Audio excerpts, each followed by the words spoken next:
네, 안녕하세요. 울산 언발모 TV의 김 대표. EPD. 박산만입니다. 네, 저희 울산 언발모 TV는 울산 언론 발전을 위한 시민 모임에서 만든 인터넷 방송입니다. 그러면 울산 언론 발전을 위한 시민 모임은 어떤 모임인가? 이 부분부터 말씀드려야 될 것 같은데요. 저희가 지난 7월 25일 날 처음 발족식을 가지고 현재 매주 26번째 모임을 갖고 있는 그런 모임인데요. 울산 지역의 언론들을 모니터링하고 좋은 기사는 칭찬을 하고 조금 문제가 있는 기사는 왜 문제가 있는지 파악해서 시민들에게 이런 문제점이 있다라는 것을 알려드리는 그런 역할을 하고 있는 그런 단체입니다. 우리 울산 언론 발전을 위한 시민 모임에 대해서 맨 먼저 시작할 때 일화를 한번 들려주시죠. 예, 2019년 4월 16일 제가 새벽 4시에 동양 관련된 글을 쓰려고 일어났습니다. 그런데 제 그날 경상일보 신문을 좀 보고 싶었거든요. 근데 신문을 보고 제가 깜짝 놀랐습니다. 새벽 4시에 봤는데 그날은 원전 해체 연구소 울산 부산 공동 유치 정보 발표 날입니다. 당연히 일면 상단 메인 뉴스가 되어야 함에도 불구하고 하단으로 기사가 밀리고 일면 전면에 예타 면제 뉴스가 울산 모 정치인 사진과 함께 실렸습니다. 큰 문제점을 자각하고 다음날 12시에 삼산동 모 음식점에서 지인들 10명이 모였고 모두 언론 시민단체의 필요성을 크게 공감하였습니다. 그래서 울산 언론 발전을 위한 시민 모임을 함께 만들게 됐습니다. 네. 그동안 울산 언론 발전을 위한 시민 모임이 한 일들이 의외로 많죠. 그렇죠, 그 많죠. 지난번 울산 박물관에서 개성공 울산 도서관. 울산 도서관이죠. 예. 그 개성공단 사진전 제목이 뭐였죠? 내가 몰랐던 개성공단입니다. 김정호 대표가 지어주셨죠. 그 총 열흘 동안 울산 도서관 중앙 로비에서 사진전을 했는데요. 사실 저는 그 언론이 정말 중요하다고 느낀 것 중에 하나가 개성공단 관련입니다. 개성공단이라는 말을 들으면 보통의 시민들은 퍼주기라든지 북핵이라든지 이런 거밖에 기억에 남아있지 않는데 실제로 그 개성공단에 대해서 제대로 알기 시작하면 개성공단이 왜 평화의 수단이 되는지, 한반도 평화를 위해서 왜 필요한지, 그리고 우리가 경제를 위해서도 얼마나 중요한 것이었는지 이런 것들을 알 수 있는데 그런 부분이 좀 아쉽더라고요. 예를 들면 개성공단에 근무했던 그 북한 노동자들 같은 경우에 기본 임금이 48달러 정도에 시작해서 개성공단이 끝날 무렵까지 해도 70여 달러 정도밖에 안 됐거든요.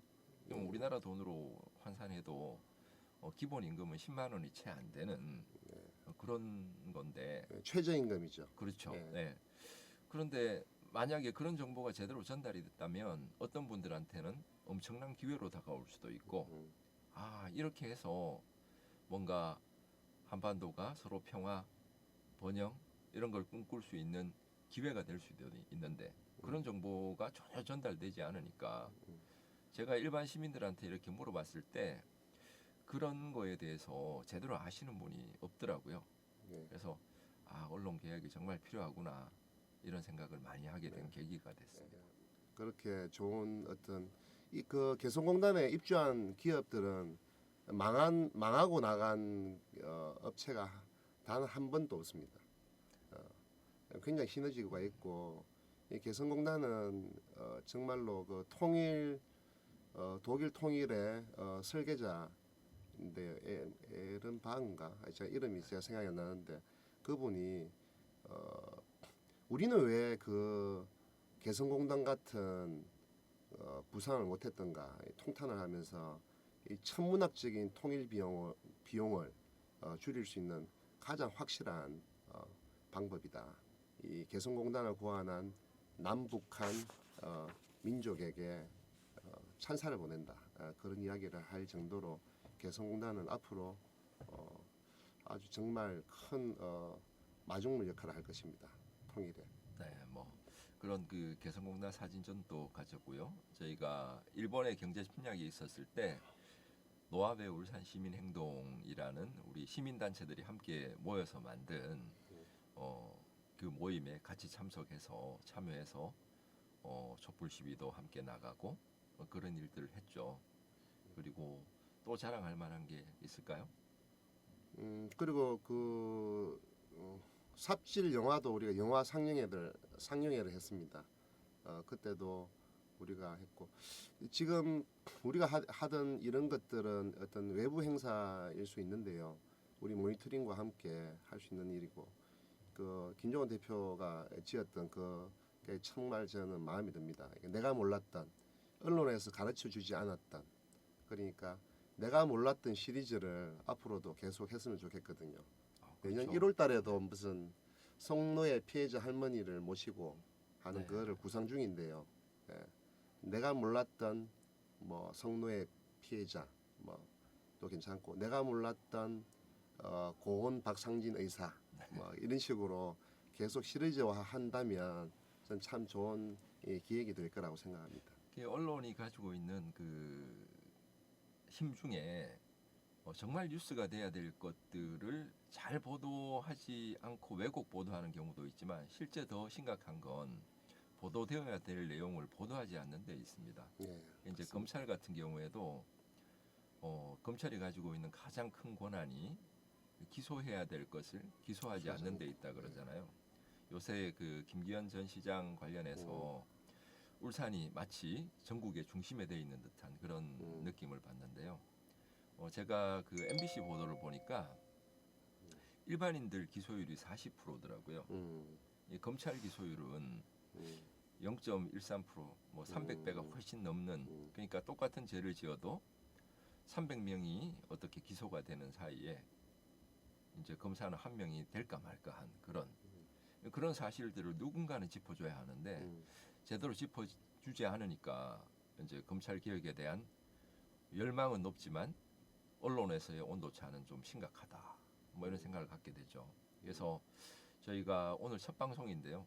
다음 방송은 울산 그 김기현 전 시장 가족 관련 울산의 보도와 전국적인 네트워크를 가진 그 중앙 언론과의 온도차가 좀 심합니다. 아 심하죠. 네, 왜 그런지를 한번 같이 짚어보는 시간을 한번 가졌으면 좋겠고요. 네. 또 한 가지는 지난 그 일본의 경제 침략이 있었을 때 울산 지역 신문들이 했던 지금 언제든지 다시 쳐다볼 수 있는데요. 그때 가졌던 그분들이 컬럼이나 이런 걸 통해서 일본 정부를 지적하기보다 한국 정부를 먼저 지적하는 이상한 행태를 보인 적이 있었거든요.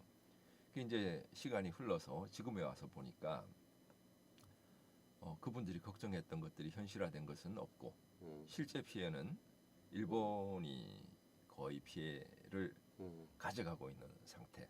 그리고 정부를 믿지 못하고 우리 국민을 믿지 못하지 않았나.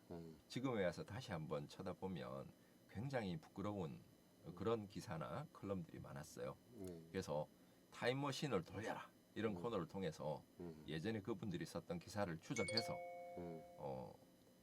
보다 좀 진중하고 정말 사회에 보탬이 되는 어떤 기사를 쓸 수 있게끔 하는 그런 코너도 한번 마련해 보려고 합니다. 네. 네.